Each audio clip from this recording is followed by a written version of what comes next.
Murder in the Rain, Portland's favorite Pacific Northwest true crime podcast, will be performing live on June 24th, 2023. Join us for a night of true crime stories at Portland, Oregon's beautiful Revolution Hall. Tickets are on sale now at revolutionhall.com and at murderintherain.com.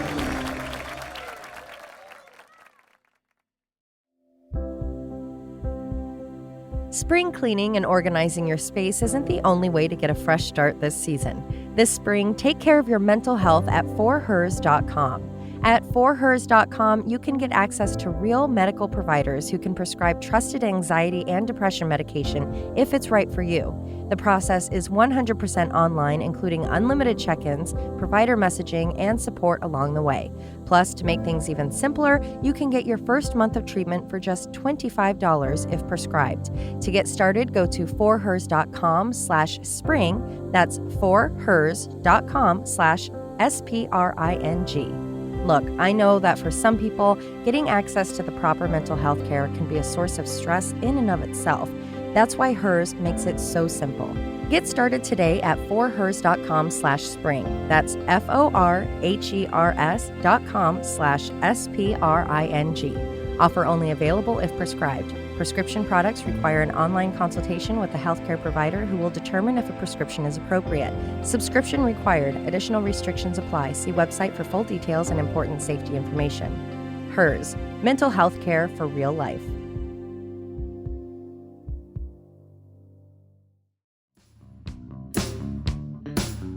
Gifting is hard. This isn't news. But what might be news is that you can now send beer, wine, and spirits right to your friends and family with Drizzly, the go-to app for alcohol delivery. Which is good news because adult beverages are the only gift that no one ever returns. And Drizzly's tailored experience lets you find the perfect drink for the occasion, no matter what it is. You'll save time by shopping a huge selection of drinks from wherever you are. You'll save money by comparing prices on said drinks across stores. And you'll get to spend more time sipping with your giftees. You know, if they're the sharing type. Download the Drizzly app or go to drizzly.com. That's DRIZLY.com and get your favorite drinks delivered today. Ding dong, it's Drizzly. Must be 21 plus, not available in all locations.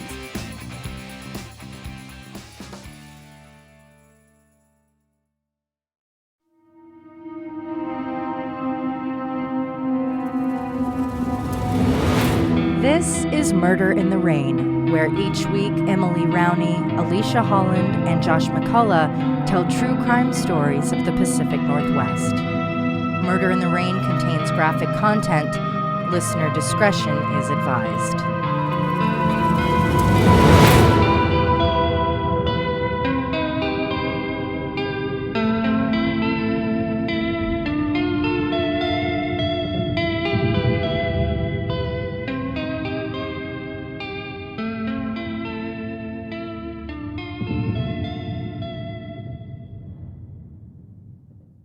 So, the Pacific Northwest used to have a dynamite problem.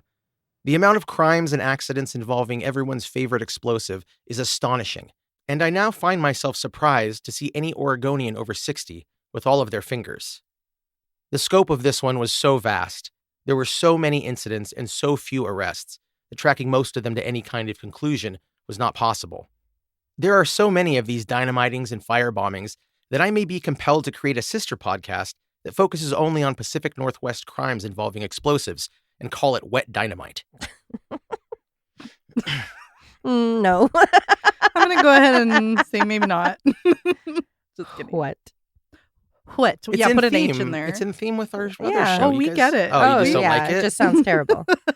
We totally Oh. understand what you're saying. Well, Don't take the wind out of his sails. Oh, I'm sorry. I only have a few ideas. So they better all be good. I limited my search to only Washington and Oregon, and there were seriously so many I just had to stop after 1970. I found an endless number of incidents involving dynamite, from heists to murders and murder-suicides to small slip-ups with catastrophic results. I can't even imagine the tidal wave of incidents I'd find if I'd added Alaska, because I'm pretty sure that is one dynamite-comfortable state, to say the least. They have that vibe for sure. So if you see dynamite, say dynamite. And if you say dynamite, stay away from dynamite. All right? No response? It was just Say all right. a blank all right. stare with my mouth agape. Dynamite was invented and refined in 1867 by Alfred Nobel of the Nobel Prize. Nitroglycerin, too unstable for commercial use, when mixed with sawdust, became the relatively safer sticks we've all watched a roadrunner use to toy with and ultimately annihilate an incel coyote. And though it was more stable, dynamite, when stored for a period of time, could start to sweat nitroglycerin from its wrapped tube and soak the crate containing it. Then, with a little bad luck and a scrape or bump or dropping of the box, kaboom. If you've seen Vertical Limit, you know how dangerous that can be. Chris O'Donnell. It's a good film. Oh. The laws regarding dynamite in Oregon were almost non-existent, the only prohibiting factor being the age of the purchaser. You had to be a whopping 12 years old to buy dynamite at your local explosives retailer for 36 cents a pound, or nearly $13 today. And what would a retailer be? Like just a hardware store? Yeah, like a general store, I believe. I mean, yeah, hardware store. I mean, probably, I bet pharmacies sold it. I bet everybody sold it. Could you imagine working there and a 12-year-old child comes in? Well, I mean, they were probably doing the work too, blasting out the that's trees yeah. a in the very yard. Smoking, they had a mustache already. That's a very good point. Wow. They already have kids to feed. And it wasn't until 1970 that easy access to dynamite was limited by federal legislation. Its possession or use would be legal only when accompanied with a permit issued by the ATF. So there was this legal thing just about anybody could buy, and then because this thing was used in acts that killed people, and it was something one could kill with so easily, it was determined that further legislation regarding the control of these things was required, limiting access for the well-being of everybody. Interesting. I know you're thinking about guns. That's right. In Oregon, that change must have been an indescribable relief, as the Pacific Northwest had been plagued with dynamite and firebombing incidents for many years. And the focus of this part of our story takes place in Eugene, home of the University of Oregon. Quack, quack. During the 1960s, the most intense focus of counterculture protests at the University of Oregon became the school's ROTC chapter, which had been a part of the campus since 1916, after the passage of the National Defense Act, which created the Reserve Officers Training Corps and also gave the president authority to mobilize the National Guard during either war or emergency crisis. ROTC was a mandatory program for all male freshman and sophomore students until 1962, when protests, threats, arson, violence, and finally a vote by both faculty and students, which altered the ROTC at U of O to volunteer only. Even with that change, the ROTC remained as the enemy, a symbol of the senseless meat grinder the United States had constructed and aimed at Vietnam. A night watchman at the U of O campus called the fire department at 3:30 a.m. on April 25, 1963 to report a fire. The ROTC building was ablaze, and the 8 responding fire engines battled the flames for an hour and a half before their tenacity prevailed. Built in 1918 and empty at the time of the fire, it consisted of staff offices, 2 classrooms, and storage space for cadet records, and its top floor was a shooting range, which proved to be a hindrance in fighting the fire, as its windows were all boarded up. The structure was a total loss. Investigators found evidence of kindling piles placed around the building that had been stoked with accelerant after they were set afire. Only the building's frame remained standing, until 2 months later, when someone set the frame on fire, which weakened and collapsed it, taking the loss from total to totally total. There's a big gap in bombings here, for which I could find no reason. So we're hopping over to 1968, when a Molotov cocktail was thrown into the same ROTC building on May 3rd, but the fire didn't take. A broken window and the bottle were discovered by a campus security officer and reported. In West Eugene, on September 29th, quote, a series of explosions and fires did an estimated $106,000 in damage to the Naval and Marine Corps Reserve Training Center. No arrests. The day before, students at OSU, 40-ish miles north of Eugene, go Beavers, chomp chomp, It's actually found a stick of dynamite on an athletic field, which was then disposed of by Corvallis police. And the following are a couple of cases unrelated to the Eugene bombings, but they are exemplars of my new wet dynamite thoughts, which you guys hate, but now have to hear. Can we go back to that? They just found it on the field, And like you're whoops. a Yeah. stick of dynamite? Yeah, not planted, not set, and not in any sort of like threatening way. It's just like it probably just fell out of some kid's pocket. So I will say, everyone used to sneak into the field. Like even in high school in the 90s, we would sneak in and just like hang out on the field and like drink and stuff. So I don't know who had dynamite in their pockets, I'm waiting for your... but And we'd have dynamite, you know. but it was Hot pretty potato. popular before they built the new stadium to like sneak in and Oh, party. interesting. Well, there we go. Wow, that's wild. You're just jogging along. I don't know if you looked, Josh. Does dynamite look like what we've become accustomed I to think for the picturing, like most a part- little red tube? So I picture like blocks of like clay-like. Yeah, substance. so well, they did have that. I actually looked just a little bit at like the different mixtures of dynamite. So you had like a 50-50 dynamite that was like half sawdust, half nitroglycerin, and then that would be loaded into like a paper tube, like a brown paper tube, so sort of that's generally. kind of like the cartoon, the So red. then it would Yeah. burn down. And, Okay. And then on the other end of the spectrum would be like a 90-10 mix, 90 nitroglycerin, 10 sawdust, and that's gelatin explosive. Which I don't know what they'd use for, but I guess it'd be more like napalm or something. Maybe it'd be. Jeez. And I guess that's what I picture, but for some reason in my mind it's like a gray, like a clay. Yeah. So in this, it was just old school sticks, which Wow. are just so dangerous. It's crazy. I seriously got scared just reading about dynamite. It's everywhere. September 22nd, a week before the West Eugene ROTC attack, a couple living on Bainbridge Island in Puget Sound were shot over a property feud. Lloyd and Gladys Locke, 33 and 29, fell victim to Arliss Yen, 62, who killed Lloyd with a rifle and shot Gladys with a shotgun before blowing himself up inside his car with a stick of dynamite. Gladys survived the attack, but lost a hand to the buckshot. Wow. That is gory. And also, what a not strange, I guess unexpected, if you've already shot someone, that you would then go blow yourself Well, up. I mean, if you had it handy and you know it gets the job done. Ooh. That would be a pretty certain way to do that, Yeah, depending that's on where true. it exploded near you. Oof. Yikes. In Newport, on Oregon's coast, 5 days after the murder-suicide, quote, a stick of dynamite exploded on the roof of Lincoln Junior High School, doing $250 in damage. The blast happened as school was beginning for the day, and there were luckily no injuries reported. Probably some little jerk with a slingshot in his back pocket is responsible, and they are probably dead now. So, justice. So do you have any stats on the number of people who died by dynamite in this time period? I didn't see any, but I think it might be one or two. I was talking about just like the bombings on the college campus or, in and around there. The ones that were like kind of related Well, were like two. But yeah, I don't know what the number is. Yeah, like the general number, because we now know gun deaths are the majority of teenager Right.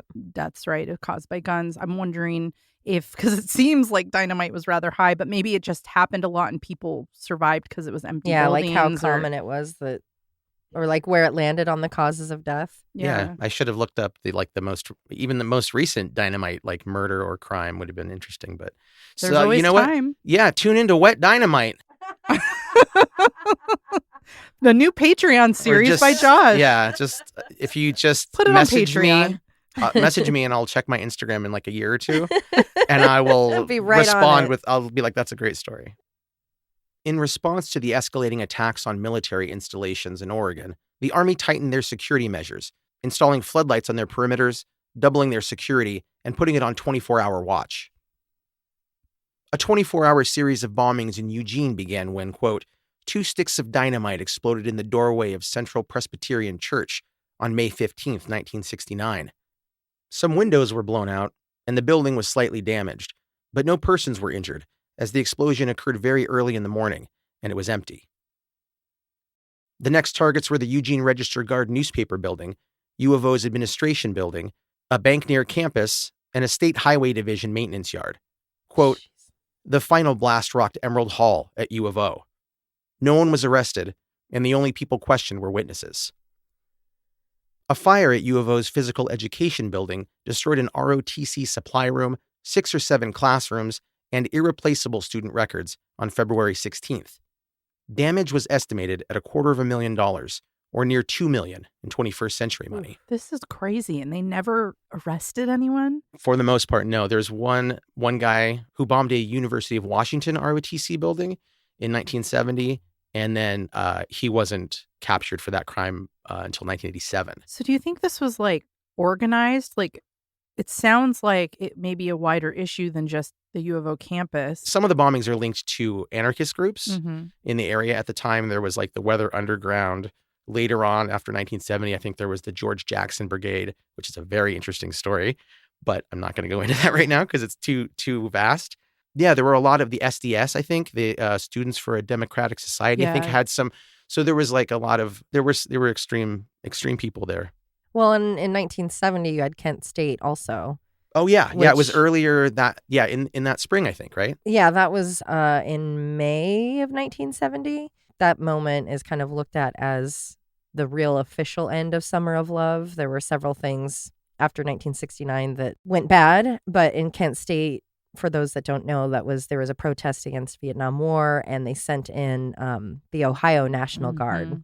And there's that iconic photo of the flower being put into the barrel of the gun, but they ended up shooting Kent State University students, and 4 of them died and 9 others were wounded. So I'm not sure if these are in response to that or it was all happening everywhere and that just happened to be the one that was really violent. I don't know. But in April of 1970, 4 or 5 sticks of dynamite exploded that had been set outside the university's Johnson Hall.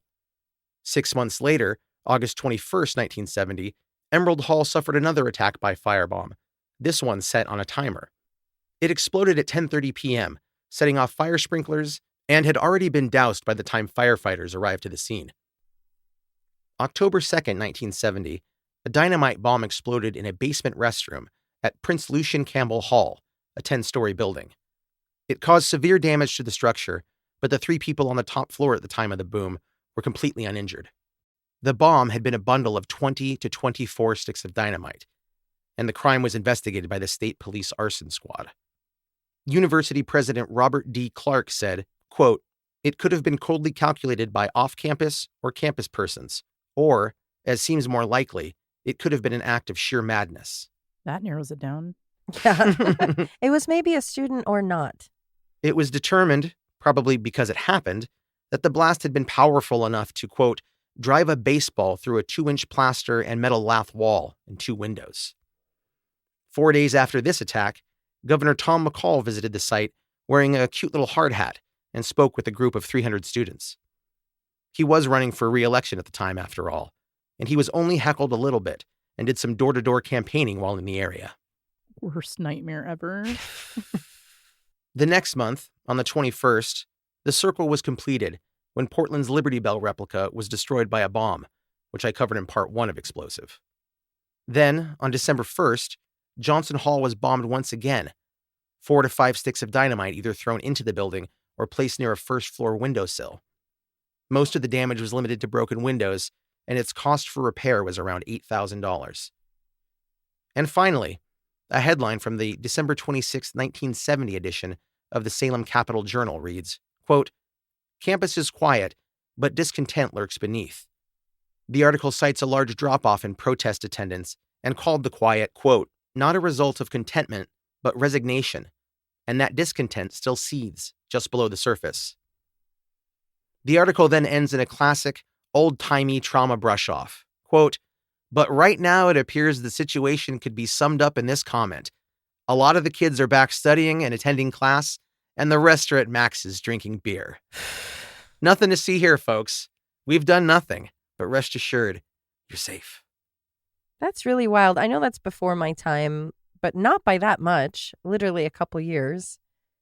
And to have never, you'd think there'd be some sort of, I don't know, like a nickname or something, like referencing that school was just Besieged. raided.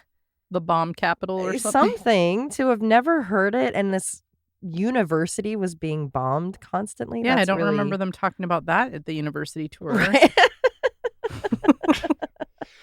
I went to Oregon State myself. So, Anything like that there? Not that I know of. We had a haunted building, the anthropology building. ooh. That had some good stories. Were they animal ghosts? Well, I told that couple years ago. Human anthropology. No, we did okay.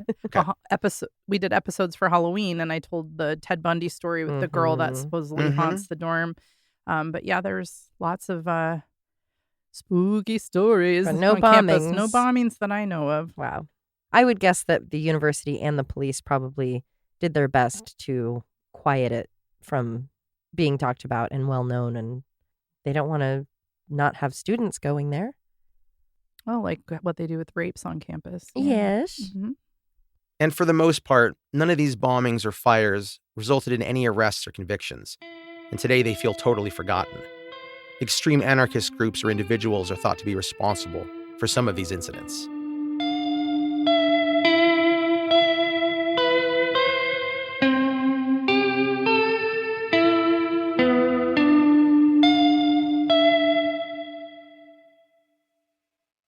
This story begins for me on Unsolved Mysteries, Season 3, Episode 2. And it's supposed to be featured in an update segment between main stories, but I'll be damned if I can find it. The clip looks to have been edited out of the version available, which made me, and still makes me, want to scream. Michael John Lassen was born in Oregon, September of 1945. He grew up with his parents and 2 older sisters in the Hood River area. And then, at just 17 years of age, he met, fell in love with, and married Diane Horner. But yikes, she was only 15, so it should come as no surprise to learn the marriage only lasted 3 years, ending in divorce in April of 1967. It was an ugly split. Diane filed a complaint with the court, claiming Michael had been cruel. 18 years old, 2 kids, and divorced. Wow.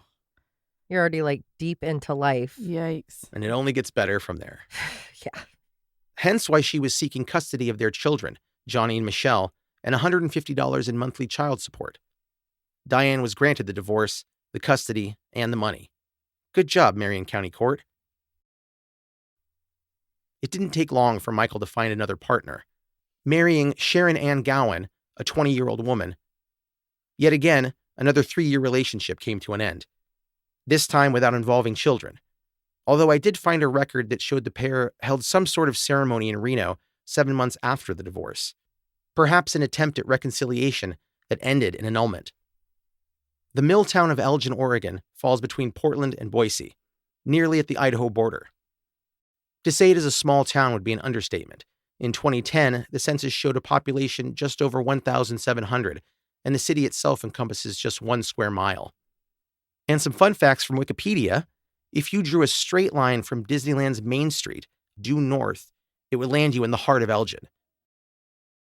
The city, whose most famous landmark is the Elgin Opera House, essentially lines up with Disney's Opera House, the high-tech prison which houses Cyborg Graham Lincoln.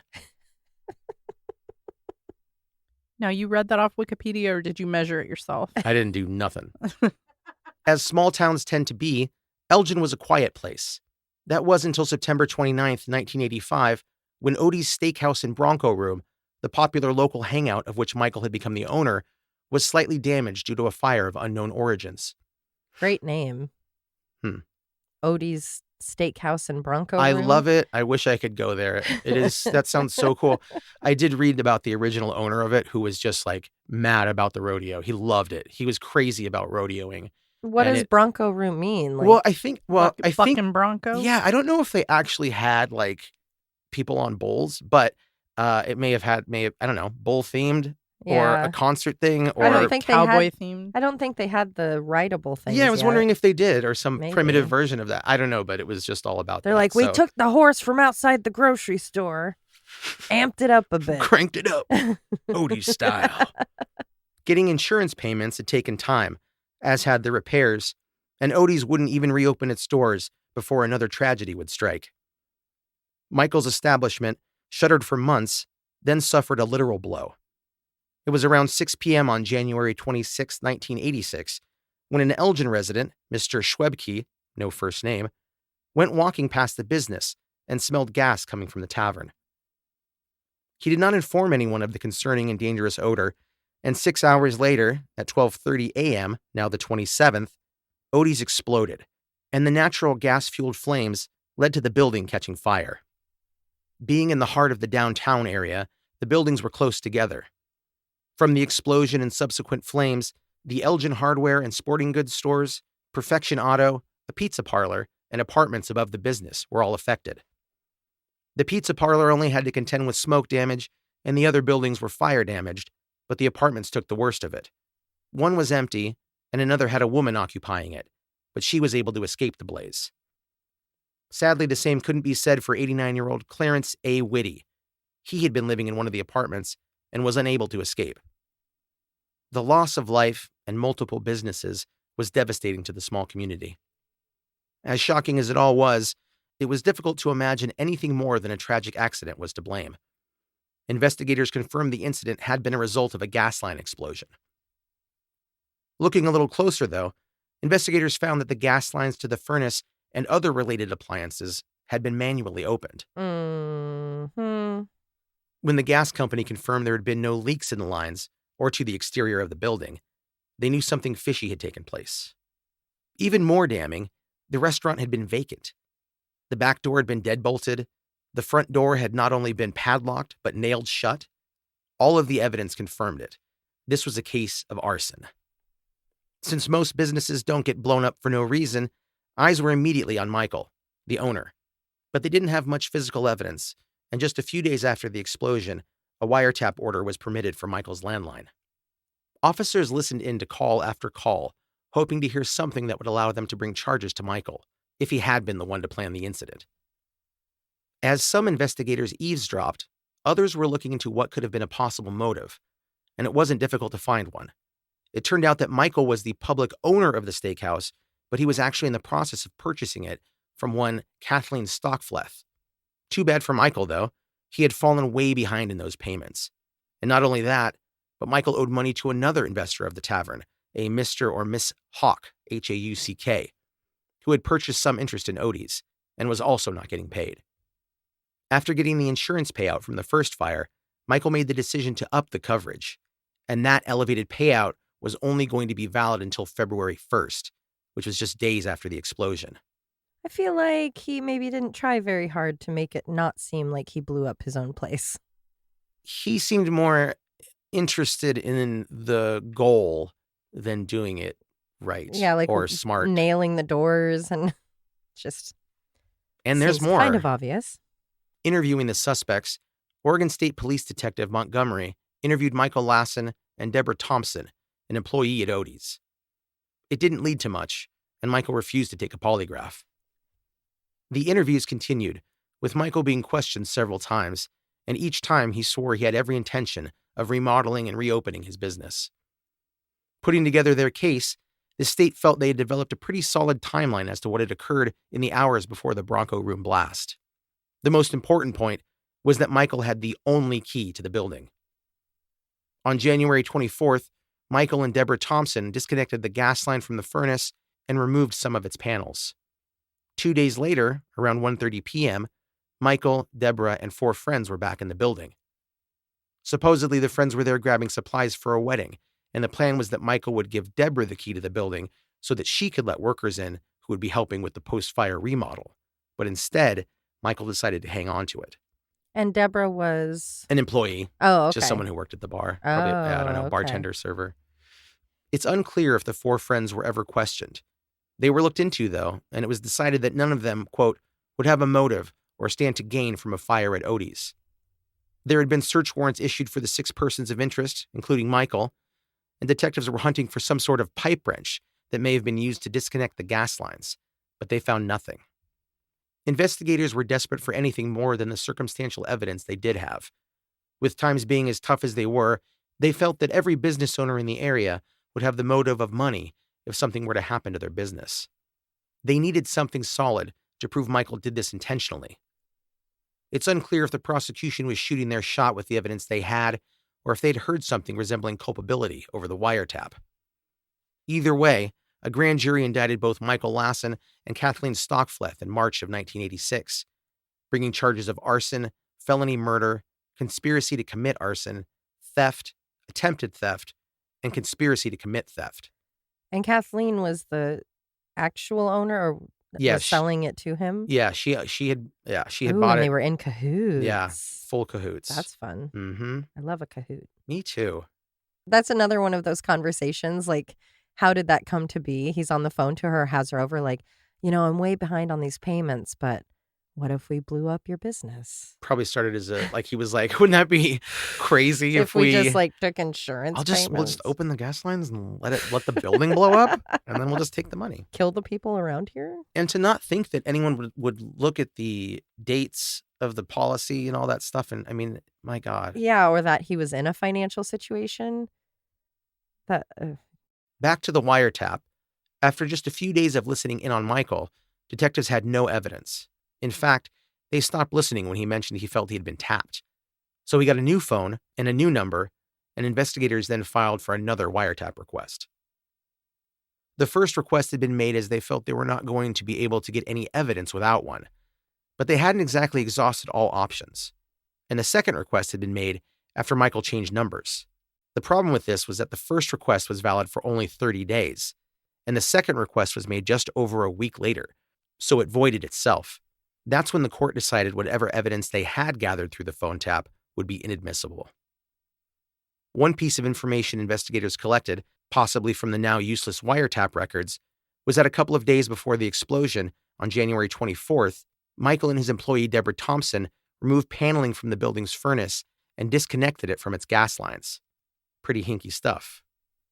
Hoping to get a deal, Michael pleaded guilty to the arson and manslaughter charges in September of 1987. Waiting to be sentenced, he was allowed to be bailed out, which was not a good call, Union County Court, and when it came time for his sentencing hearing, he just didn't show up. Michael Lassen then sneaked his way to Portland, where he was spotted selling his car for cash, after which he took the money and fled south. As for Kathleen Stockfleth, she pleaded no contest in 1991. Her murder charge had also been reduced to manslaughter. She was sentenced to 10 years in prison and ordered to pay a restitution to the state of $323,256, which would go to the insurance company and the victims of the fire. By 1993, Kathleen was already out on parole. And they didn't charge the employee who had been with him? I think probably because it was all based on wiretap evidence, I would think. Yeah. Or maybe they were like, if you'll talk to us, we won't charge you. Yeah. Yeah. But then it never even got to court. Yeah. And it wasn't until 1999 when Michael would be captured by the FBI in San Miguel, Baja California, in Mexico. On August 22nd, Michael was finally back in court. The charge for conspiracy to commit arson was dismissed, as was one of the charges of arson in the first degree and the theft charge. And the murder charge was lessened to manslaughter in the second degree. Michael was sentenced to 20 years, and just as his story began, it ends with a marriage. In April of 2000, months after being captured, he married 13 years younger Acel Zarate Arista. I don't see information regarding how much time he served after his capture, but no matter how long his sentence, it feels like an odd lesson that after he ran away for a dozen years, his charges were lowered. Yeah, for real. Manslaughter just doesn't seem like justice for Clarence Whitty, killed in the Odie's fire. Very interesting. I feel like those are always so obvious. It's like Law and Order style. Oh, yeah. Of like, oh, the business blew up. Oh, he's got a lot of financial issues. I always think about like, how do they find themselves in those scenarios? And I've got to imagine they're frantic. And when you're frantic, you make really dumb calls that you think you're going to get away with. Yeah, you're in like fight or flight kind of a thing. Right. Had you not heard of those kinds of stories? Right. I guess I don't have them all memorized, but I guess it does fall under manslaughter because he wasn't setting out to do that. Exactly. But knowing that the businesses around there had apartments. Yeah, it seems intentional if there are apartments. Yeah, that's the risk you're taking. And all of those old buildings, that's how they're built, where the business is on the bottom and their apartments or offices on the top. Yeah. Unless you're a total dum-dum and and they believe you. Well, it's that selfish, this is for me. This is what I need. This is what I have to do. That causes a lot of tunnel vision, I think, when it comes to those things. Especially if the owner who you're having the financial issues with, if they're on your side with it. Oh, yeah, they're like, let's fraud it up. Yeah, if she's like, okay, I'll take this chunk of payment so you don't have to owe me money anymore. It was such a bad scam. Well, they thought it was probably a win-win, and they just didn't think about the repercussions. Yeah, that they could sort of like just call it a wash. Yeah. Right? Kill the business, get the money, and probably get away. And then move on with their lives, yeah. And so he was sentenced to 20 years in 99? Yeah. Oh, so he's out. I assume he's for out. sure. Yeah, I assume so. Because he probably got early release. I'm sure. Yeah. If the Yeah. QAnon shaman It's can weird. get out early, I'm sure this I guy kind of did. feel sometimes that when people are on the lam for a long time, they get back and they do kind of get like, hey, we'll take care of you a little bit. Like they'll kind of thanks for let them coming. off the hook. We're just glad you're here. Yeah. And we're just glad we can serve any kind of anything. That's so ridiculous. Yeah. You know my rule. I However feel long like you're gone is the basis. That's what we're starting with. I Mhm. feel like that's changing though. Like I don't think we're gonna see that happening anymore. I would Yeah. hope. Oh my gosh. Where they so get like ridiculous. a certificate for turning themselves in. Yeah. Junior deputy. Yes. Participation award. So yeah, explosives. It was so hard to kind of pinpoint what I was going to talk about in these things. It was just so vast, and like, I think there was a lot of complexities to like the people who did the bombings that it would have taken probably another 2 episodes to sort of get into. Yeah. Because there's a lot. I read extensively about a couple of those extreme groups, and it's fascinating, and you kind of see what they're going for, and then how it just they completely lose the plot. Yeah. And in an effort to stop people from being killed, are willing to, they're kind of like thoughtful bombers, but they could still have killed a ton of people. Mhm. Mhm. Collateral damage after an explosion too. It's not just the bomb. Right. Structural damage. Could have just really, Mhm. yeah. That makes me think of that poker face episode. I won't say Mhm. who. I don't want to spoil, but yeah, that idea of being so extreme the other way. It's like, well, you almost come back around to the thing you're fighting. You're the villain. If you're angry about war and Yeah. violence and extremism and people dying for no reason, that's exactly what you're doing. And I get it that you're trying to have a message heard, but If that's the way it's so he- easy for yeah. the systems to twist it, though. It And feels like then- that's the plot to a lot of books too, where it is a Mm. life lesson where if you're not careful, you're going to become who you hate. Yeah, You'd think people would start picking up on that. yeah. That is just so wild. It was so prevalent, and I've never heard anything about None Yeah, of the them. that's only not bombing talked about. when you brought that up, I was like, oh, are you talking about the one at the hotel in Portland from the Wild Country documentary? Oh yeah, I have not seen And- that. I don't know about it really. And then obviously that guy in Death Row that we've talked about, I know his, but other than that, I don't know any. Yeah. What was I don't remember Wild Country. I mean, I don't know. Oh, I didn't Was that watch the the whole. cult? That was the cult Yeah. out in the rural area, and I don't remember all about it. But Were I those do- the ones that were like all red? I think so. They bombed. I think it was the Heathman. Well, there's got to be a screw loose there too. It's like, okay, you have this massive goal. You have to have some sort of extremism Yeah. to get to that point of wanting to plot to get to that goal, right? Like we could say something like, oh, I want to kill all people that rape children, right? Right. But like there's going to have to be some sort of event, some sort of triggering event that would get me to like an extremist Mm-hmm. situation. So it's very interesting, like to watch that slow burn of a cult happen too, right? Yeah. Where then they have people on board with them plotting Mhm. and acting out these things that you know are wrong. Yeah. Well, all these people being like, okay, we're gonna build our little dynamite sticks, and all right, you go take them to that place, and I'll take these to that other building, and What were we watching about Patty Hearst just like yesterday? Oh, it was Bad Vegan. yeah, Bad Vegan. Yeah. Yeah, they were comparing her. Yeah, the brainwashing and the mind control, and Oh, that's what I was going to say. That like the people in those anarchist groups around in Oregon at the time were probably were having the same sort of brainwashing type things, just having the Mhm. same messages just pounded and pounded and pounded into your head when you're in this like enclave of people who were extremely passionate about this cause. mm-hmm. I could see that. Just And you're coming in out of a time, in the 60s, you really have the first time that kids are really breaking away from their parents in mass yeah. and trying to find their own people with same ideals that are so.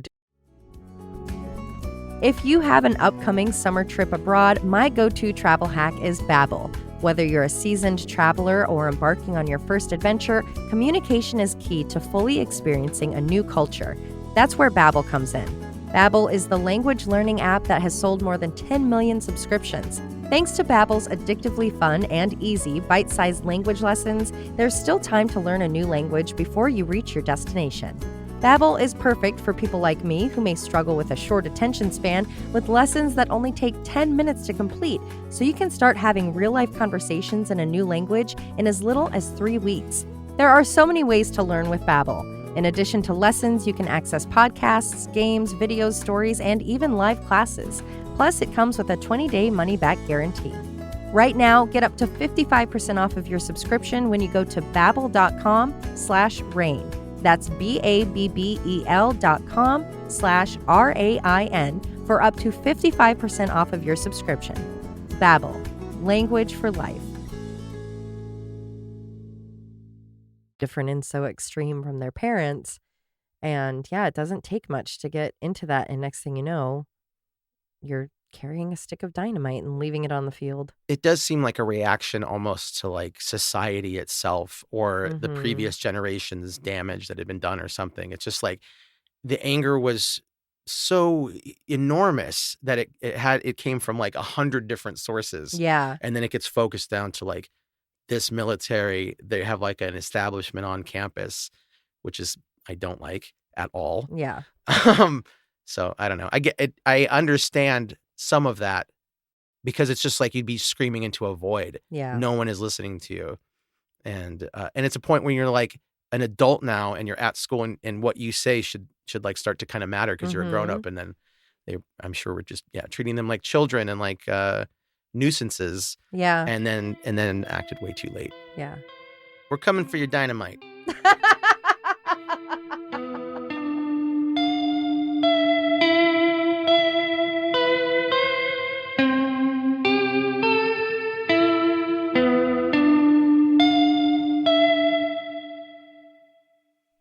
Now, go find it. Go find it. Go listen to us. Now. You'll love our bloopers. It's so funny. Or you won't. Or you'll hate us. I don't know. Because you have no sense of humor. Grow up. And you are a right-wing nut. Grow up.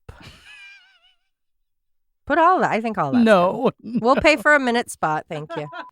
Y'all ready for this?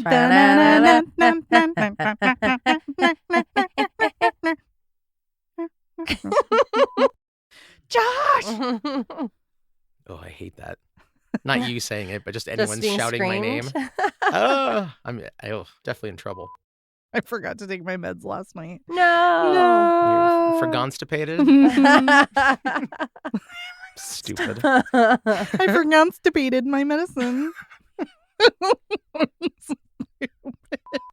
I was very close to the mic like a jerk. Yeah, wow. Sorry. Oh, like you can hear. Hey. I mean, if you got blood pumping all hard up in your head. Well, Louis Pasteur, I don't know if he cured himself, but he solved milk. Made my dick bigger. Visually. If you like this idea, please respond in no way. And if you don't like it, please send a DOM threat to murderintherain@gmail.com. A DOM threat would warn me or us of an impending attack by Dominic Toretto and his family of vehicular superheroes. Please write, won't you? What the fuck are you talking Thank about? you. Fast 10 in theaters this May. Oh my God. Please don't. Limiting access for the boy. Sorry. Boy. That's what it sounded like. Boy. What? We're sorry. No, it's okay. I'm just trying to restructure a sentence here. No, I was like, is he mad at us? I'm trying to restructure the sentence. Full on bully attack. He expects it by now. Clickety clack Don't that. click at me. Click it out of you, babe. Click it out of you, babe. I have a kumbaya question. Is it because that song sucks or because it's like problematic in some way? So it always sat uncomfortably with me Yeah. because it's religious, right? Then I started digging into where it came from, and the origins seem to be from enslaved people. Oh. And we have no right to use the songs that they created for their I thought uses. Kumbaya was indigenous Nope. sounding. Yeah. I assumed it came from way back. To How that song, we interesting. say, No, thank you. no, thank you. Clicky clacky. Kumbaya, nah. Look at you making a difference. One meeting Thank at you. a time. Thank you. Oh, no, I meant Emily Thank first. you. What would you rather have to eat out of Oh my every day of God. your life? A diaper, and you can't explain it. A butt. A cheek. diaper or the trash? What about a butt cheek? But Spread it's- them cheeks. Oh my God. For a Yeah. foot long. Like a dirty diaper? It's clean, but I just use that's my bowl. That's your lunch bag every day. Oh, is yeah, a diaper. Because that's fucking funny. Yeah, that is funny. Okay. Unless it was one of those little mini trash cans for your locker. Well, it looks funny, but you also can't explain it. No, but then the alternative is a giant garbage can? Or just any sort of garbage of some sort. Okay, I'm going to bring container. a cute little garbage can. I think I'm going garbage can mostly for the absorption issue. I like a wet food. I don't want it. Oh, yeah, and then you don't have to worry about throwing it away either. Well, you can have the thing in like a Ziploc bag or something. You don't have to put the food directly on the diaper. That's not the point. That's not what I'm going weird. for. What would you rather, Josh? I would do both. I would take a diaper out of the trash. In fact, I did that my entire freshman year. I don't know why there was always diapers in my high school garbage cans.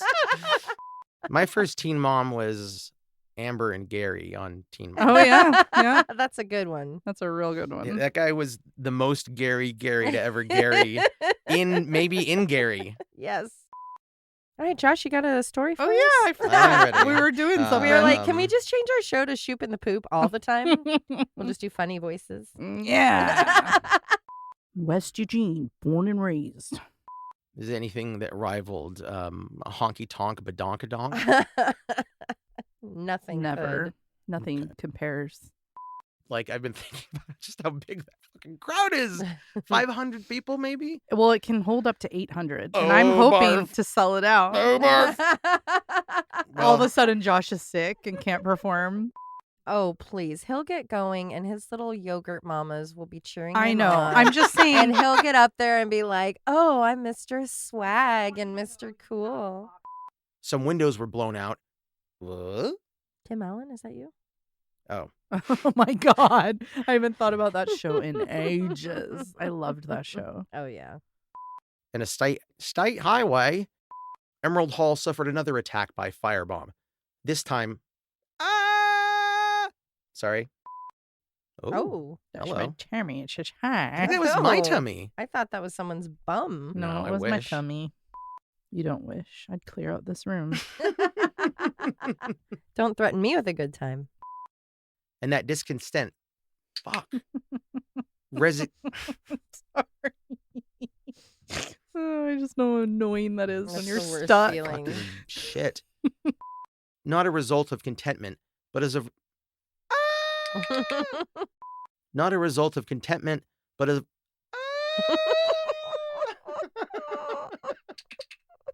not a result of contentment, but as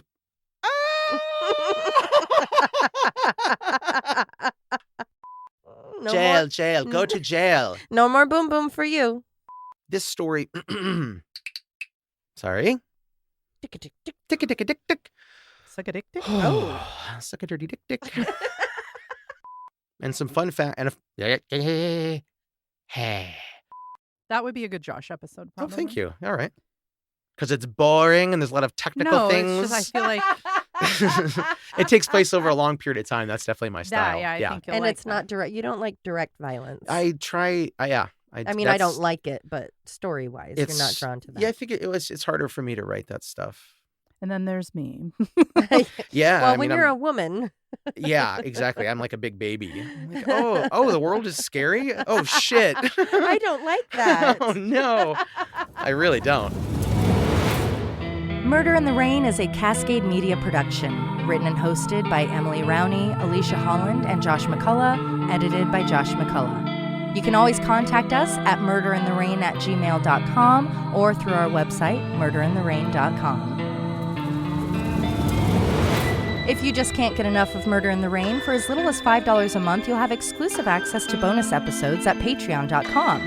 You can find us on all of the socials, and for more true crime, follow @M_Murder in the Rain on TikTok, and you can also listen to Alicia and Josh on their other show, Always Be My Sisters. And suck my balls.